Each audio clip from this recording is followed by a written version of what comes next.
Coucou collectariens. C'est une petite vidéo, mais en vrai ça va durer peut-être 15 minutes, peut-être un peu plus. Mais c'est pour vous montrer des choses qui sont aberrantes et qui sont là depuis toujours en fait, mais que les scientifiques ne savent pas expliquer. Pourquoi? Parce qu'ils voient science moderne en fait, et ils ne voient pas spiritualité. D'où le blocage qu'ils ont. Mais on va essayer de voir tout ça ensemble. Bon, je suis pas, j'ai pas besoin de te dire ce que tu vois à l'image. Je pense que les dessins sont suffisamment clairs. Si tu n'as pas compris, c'est que vraiment t'es teubé. Pardon, mais il y en a qui seraient capables de dire, bah non, je vois pas. Qu'est-ce que c'est? Alors que c'est net, on voit clairement des humains en train de chasser ce que vous appelez dans le courant terrien des sirènes, d'accord? Alors, faut pas confondre avec les êtres volants, mais là, ce que l'on voit, c'est bien les êtres qui sont dans les océans. Et vous voyez, sur cette image, c'est belle, parce on les voit nager avec les requins, les dauphins, etc., en famille. Je trouve ce dessin très beau. Et c'est des trucs qui sont très vieux, c'est des très très vieilles peintures. Là, on voit très bien qu'elles chassent, vous voyez, donc avec pareil, on voit les dauphins, etc., et on voit qu'elles chassent ensemble, il y a un banc de poissons devant, je sais pas si vous le voyez, c'est net. Et on voit qu'il y a les humains derrière aussi, qui côtoyaient ces êtres, d'accord? On a retrouvé dans des poissons, quand les pêcheurs remontent des filets, ils retrouvent dans des poissons ce genre de harpons. À votre avis, qui c'est qui les fabrique si c'est pas les terriens? C'est des créatures qui vivent sous l'eau, on est bien d'accord?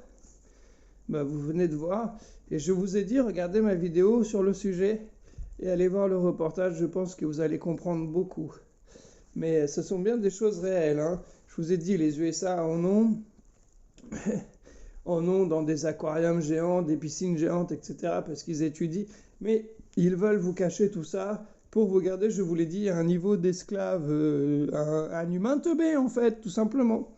Mais regardez ces photos anciennes, on voit clairement que c'est des animaux qui ont été harponnés, etc., enfin, je suis désolé, faut être con pour pas le voir, en fait, et pour oser dire qu'en plus c'est truqué, alors qu'à l'époque, ça n'existait pas, enfin, pas au point d'aujourd'hui, tu vois. Et on voit qu'il y a énormément de poissons, même encore aujourd'hui, des pêcheurs. Allez sur les quais, allez en front de mer, en France, partout, à l'étranger, et demandez aux pêcheurs s'ils ont vu ce genre de choses sur des poissons quand ils ont remonté des filets. Tous, à l'unanimité, vous répondront que oui, et qu'ils ne comprennent pas. Eh ben, moi, je vous la donne, la réponse. C'est tout simplement les mermaids. Les petites sirènes. Mais vous allez voir des anomalies comme ça, archéologiques, je vous ai dit, je vous en ferai une vidéo si vous voulez, il y en a plein. Donc on peut clairement voir les mains, à quoi ça ressemblait et tout. Et même le crâne, en fait, vous allez voir avec détail exactement ce que c'est. Parce qu'ils ont... Alors j'avais dit une pomme dans la première vidéo, c'est un melon. Donc voilà le crâne de profil, ok? Vous voyez que ça ressemble pas tout à fait à un crâne humain, mais des crânes comme ça, faites vos recherches, il y en a beaucoup qui ont été retrouvés. Aux quatre coins du globe. Et oui les gars, il faut apprendre à faire vos recherches par vous-même. Moi, je vous montre la voie, allez, et ensuite, allez faire vos recherches, vous allez être surpris. Et vous voyez la petite, voilà, là on le voit très bien au milieu, c'est là où il y avait le melon, et la petite crête sur la tête, et ça, moi, beaucoup de gens, ça fait plus de 10-15 ans que j'en parle, j'ai toujours décrit cette créature de la même façon, avec la crête osseuse sur le crâne. Et oui, parce que c'est, regardez ça encore, vous expliquer comment. C'est un harpon. Tout simplement, les loulous. Donc bon, voilà pour cette première créature, on va continuer, parce qu'il y a plein de choses. Alors là, je vous ai mis une image du melon, en fait, que vous voyez un petit peu, vous voyez là, avec de la chair, etc., un peu à quoi ça ressemblait. C'est comme les dauphins, en fait, c'est pour s'écolocaliser, ils communiquent avec les dauphins, les cétacés. Regarde le documentaire sur le sujet. Et voici le crâne reconstitué. Voilà, on voit clairement que c'est bon, c'est presque humain, mais qu'il y a un petit peu de différence. Alors, on va parler de différentes choses, des nœuds telluriques. Et vous allez voir qu'est-ce que c'est que ces trucs, triangles des Bermudes, de la brume, de la burle, etc. L'expérience de Philadelphie, que je vous ai dit, le Mary Celeste, c'est exactement la même chose. Projet Rainbow est une légende urbaine qui n'en est pas une, en fait c'est la réalité, prétend que les marins américains ont tenté de rendre invisibles et de téléporter des destroyers USS Eldridge en 1943. À vrai dire, c'est même beaucoup plus vieux. Enfin, en tout cas, pour le Mary Celeste, c'est beaucoup plus vieux et ils avaient très bien réussi à faire la chose. Je te laisse lire le texte, moi je t'explique les choses. Ils ont très bien réussi à faire ça, avec plusieurs navires, et là, il n'y a pas de légende. Je vous ai expliqué déjà ce qu'il en était. Je t'invite à regarder mes vidéos sur l'histoire de l'humanité. Si tu veux comprendre un petit peu tout ça, tu vas voir que tout est logique. Contrairement à la science moderne où il n'y a rien qui va. Je vous ai dit, il faut penser spiritualité. Et donc, ils ont réussi ce genre de choses. Ils sont capables de se téléporter d'un endroit à un autre, de remonter le temps par le passé, mais tu ne peux pas aller dans le futur, mais tu peux revenir du futur dans le passé et ensuite retourner à ton époque. Ça, par contre, c'est tout à fait possible. Il y a eu plusieurs films qui l'expliquent. Je vous ai dit, la fiction est une réalité et votre réalité est une fiction. Il faut voir les choses comme ça, les loulous. Et pourquoi je vous parle de ça? Parce que sur Terre, il y a plein d'endroits que l'on appelle des nœuds telluriques, en fait, tout simplement. C'est des endroits où les énergies se croisent. Je vais te donner des exemples. Toutes les pyramides sont situées sur ce genre de nœuds. Les différents triangles que tu vois à gauche à droite, tu vas voir, je vais te faire un schéma, tu vas voir, tu vas comprendre et tout. Lis le texte, je pense que c'est suffisamment clair. Alors le seul truc, c'est que tu remplaces légendes, mythes, etc. par la réalité, parce que c'est vraiment la réalité. En tant que voyageur galactique et Capgal, moi je te le dis, je le fais, je le pratique, donc je sais très bien comment ça fonctionne. Je vous ai expliqué comment sortir de votre corps.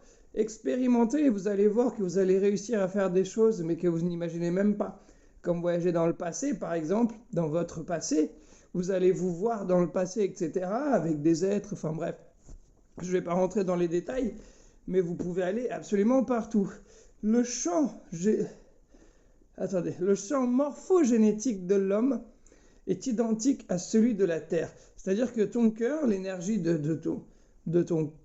toi, en fait, en tant qu'humain et tout, est identique à celle que tu vois ci-dessous. Voilà. C'est exactement la même. Et si tu regardes mes vidéos, je crois que j'en parle, regarde dans la playlist Mon livre de route, regarde dans les vidéos, je crois que j'explique tout ceci d'ailleurs. Inversion d'épaule, etc. J'explique tout ça de toute façon. Donc regarde ces vidéos-là. Donc qu'est-ce qu'un champ?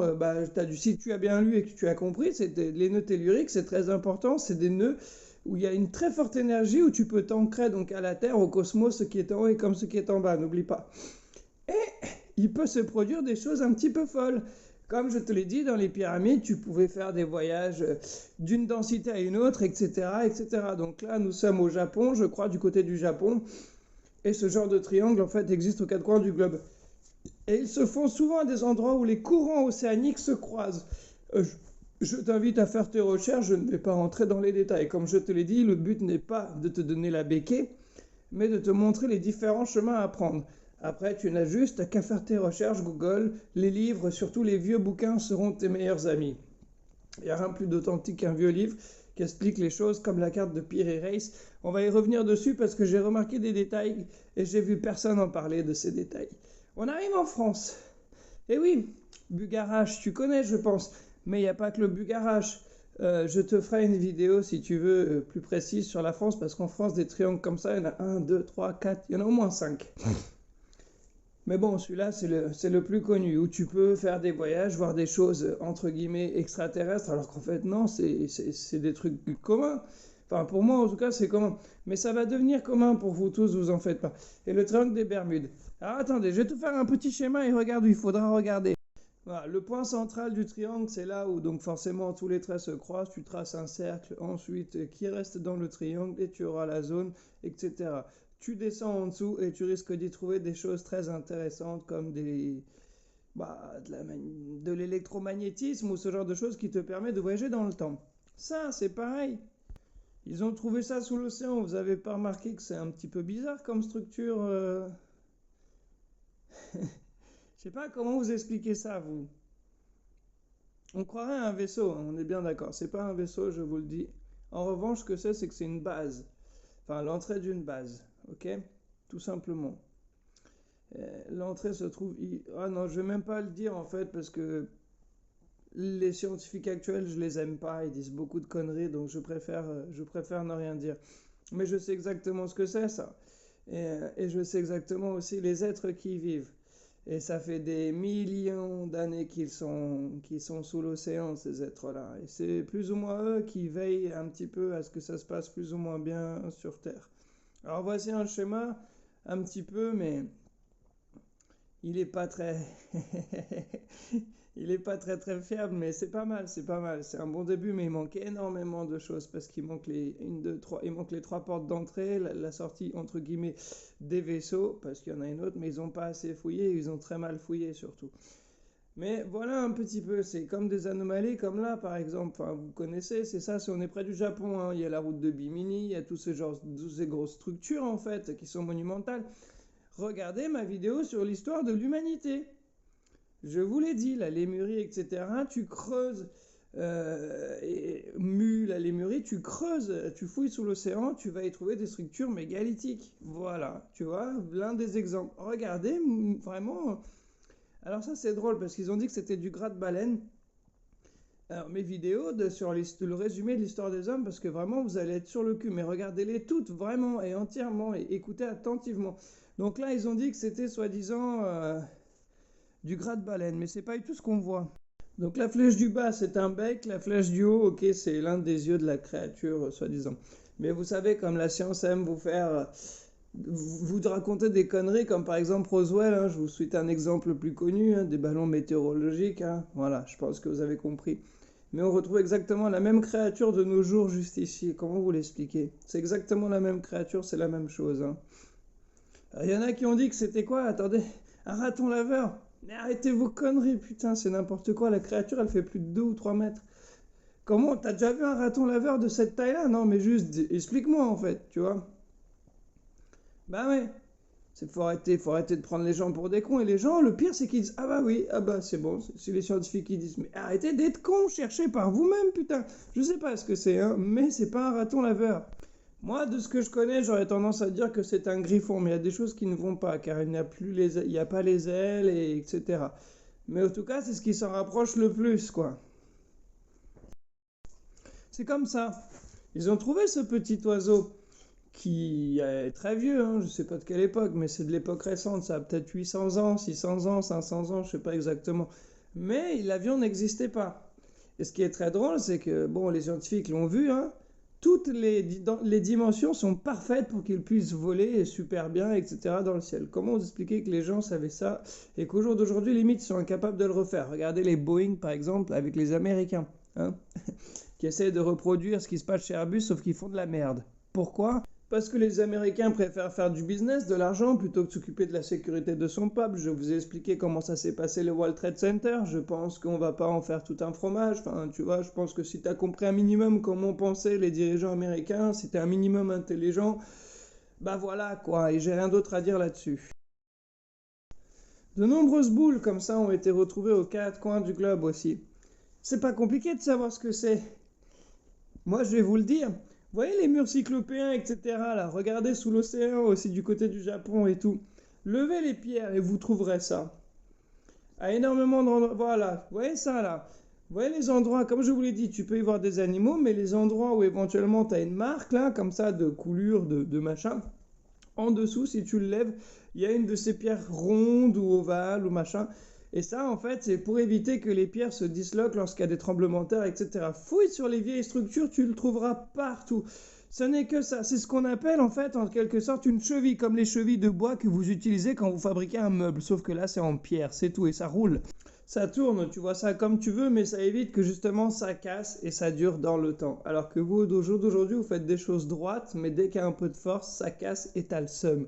Qui étaient les plus malins? Et même, je suis prêt même à parier que même sur les pyramides, il y a ce genre de choses. Pas à tous les endroits, je dis pas, mais bon, je reviendrai dessus, je vous ai déjà expliqué un peu, mais je vais vraiment vous faire une vidéo explicative et je vais concentrer la vidéo à ça, mais ça va être très long et puis ça va faire mal à beaucoup d'égyptologues corrompus et qui écoutent encore le crétin de Zayawa, ce que je vous ai dit est corrompu et totalement faux. J'ai bossé avec lui, je sais de quoi je parle, les gars. Allez, on arrive au sujet dont je voulais vraiment vous parler parce que là, vous allez voir, on va trouver des choses qui sont extrêmement intéressantes, dont personne parle, on ne sait pas pourquoi. Alors voici la carte en grand, en large. Donc à gauche, en bas à gauche, ce que tu peux voir, c'est les USA. Du même côté, plus haut, c'est pareil, donc l'Amérique du Sud, l'Amérique du Nord. Alors, ce ne sont que les bords. Tu descends plus bas, c'est le pôle Sud, ok. Le pôle Nord, j'ai même pas l'impression qu'il y soit. Ou alors, c'est vraiment le centre, mais je suis vraiment pas sûr. En tout cas, la précision de cette carte est folle. À droite, vers le milieu, tu as l'Afrique, et un peu plus haut, tu as l'Espagne, donc le sud de l'Europe. Ok. Les océans, etc. Cette carte est très vieille, et donc c'est la carte, je pense, que tu connais de Piri Reis. Mais il y a des détails qu'il a fait dessus que je trouve complètement fous, Et c'est vrai que quand on regarde comme ça, on ne les voit pas. Mais si on cherche et qu'on zoome très fort, on y trouve des choses, comme vous allez voir, des sauriens, des reptiliens et des petits détails qui sont vachement intéressants. Vous allez voir, moi je trouve ça très intéressant de voir ce genre de créatures. Surtout ici, quoi, parce que tu te dis, waouh! Et il y a même les géants de l'Agartha qui sont représentés. Vous allez voir, je vais vous mettre les images, et ensuite regardez la carte, vous irez chercher par vous-même. Je vous jure que c'est très amusant à faire et qu'on y trouve énormément de choses quand on sait lire les dessins correctement. Alors, comme je vous l'ai dit, au premier rang, on voit donc des conquistadors, hein, d'accord? Je pense que le chapeau est clairement représentatif, la cape rouge, le hollet, le drap rouge comme l'est aujourd'hui. Mais ils sont sur un poisson.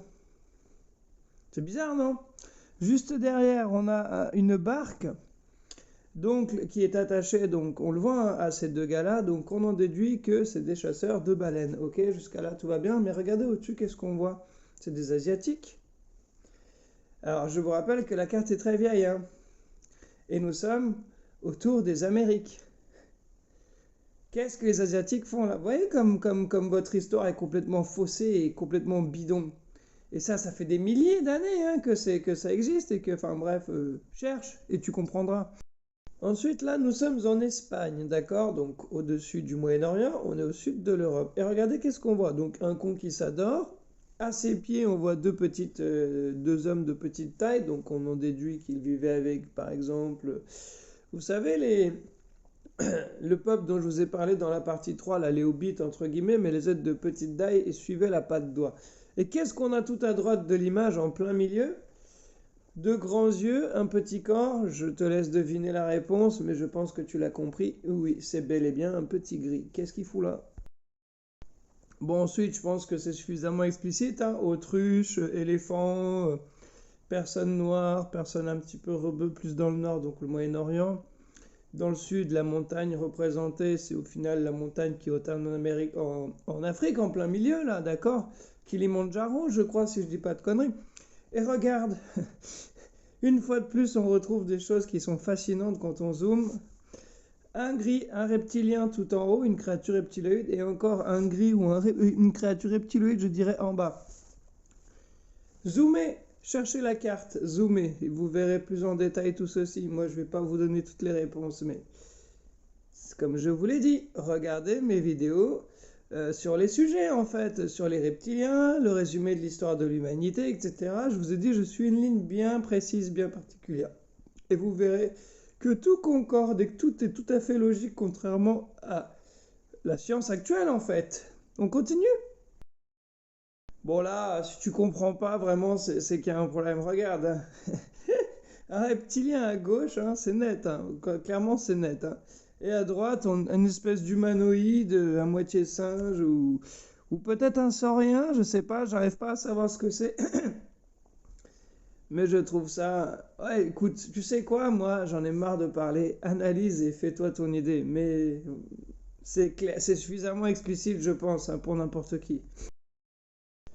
Renseigne-toi sur la Tartarie et les êtres sans tête, mais qui avaient le visage directement sur le tronc. Tu vas être très surpris, c'était il n'y a pas si longtemps que ça en plus.